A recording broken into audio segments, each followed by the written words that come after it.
Guys నేను మీ భద్రాని మనం వాలంటీర్లకు సంబంధించి వాలంటీర్లను విధుల్లోకి కొనసాగించాలని వాలంటీర్స్ అసోసియేషన్ రాష్ట్ర గౌరవ అధ్యక్షులు ఈశ్వరయ్య గారు అయితే నిన్న ఒక ప్రకటనలో తెలిపారు. అలాగే మనం వాలంటీర్లకు సంబంధించి కొన్ని డిమాండ్లు అయితే వీళ్ళు చేయడం జరిగింది. అందులో ఫస్ట్ డిమాండ్ ఏంటంటే వాలంటీర్లకు ఉద్యోగ భద్రత అయితే కల్పించాలి.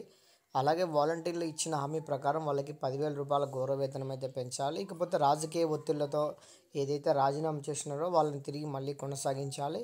ఇకపోతే ఇప్పటి వరకు గౌరవ వేతనం ఏదైతే బకాయి ఉందో వాటిని వెంటనే చెల్లించాలి. ఇకపోతే రాష్ట్ర వ్యాప్తంగా గ్రామ వార్డు వాలంటీర్లందరికీ ఉద్యోగ భద్రత అయితే కల్పించాలనే ఉద్దేశంతో నిన్న మనకి ఏదైతే విజయవాడలో ఇదైతే నిర్వహించడం జరిగింది. దీనికి సంబంధించి సమగ్ర సమాచారం అయితే ఒకసారి తెలుసుకుందాం.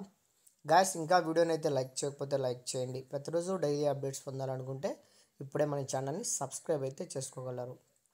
ఇక్కడ కిందికి స్క్రోల్ చేసినట్టయితే వాలంటీర్లను విధుల్లో కొనసాగిస్తూ ప్రభుత్వం తక్షణమే ఉత్తర్వులు జారీ చేయాలని వాలంటీర్స్ అసోసియేషన్ రాష్ట్ర గౌరవ అధ్యక్షులు గుజ్జుల ఈశ్వరయ్య గారు అయితే డిమాండ్ చేయడం జరిగింది. ఖచ్చితంగా మనం వాలంటీర్స్ అందరూ ఇప్పుడు ఎవరైతే ఉన్నారో వాలంటీర్లందరినీ వెంటనే విధుల్లోకి తీసుకోవాలని అయితే చెప్పడం జరిగింది. అలాగే నిన్న ఏదైతే వరద ఉధృత ప్రాంతాలలో సంబంధించి వాలంటీర్లు పాల ప్యాకెట్లు, ఇకపోతే బ్రెడ్ బిస్కెట్, ఇకపోతే వాటర్ బాటిల్స్ పంపిణీ అయితే చేశారు.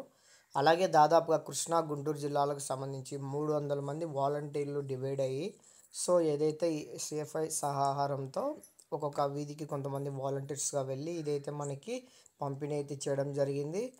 అలాగే ప్రజలకు సేవ చేయడంలో వాలంటీర్లు ముందు వరుసలో ఉండేవారని, ప్రస్తుతం వారు లేని లోటు కనిపిస్తుందన్నారు. ప్రస్తుతం ప్రభుత్వం వెంటనే వాలంటీర్లను విధులకి కొనసాగించేలాగా డిమాండ్ అయితే చేయడం జరిగింది. ఇక్కడ చూడండి, ఖచ్చితంగా మనం వాలంటీర్స్ అందరినీ త్వరలో విధుల్లోకి తీసుకోవాలని అయితే వాలంటీర్స్ అసోసియేషన్ రాష్ట్ర గౌరవ అధ్యక్షులు గారు నిన్న మనకైతే తెలపడం జరిగింది.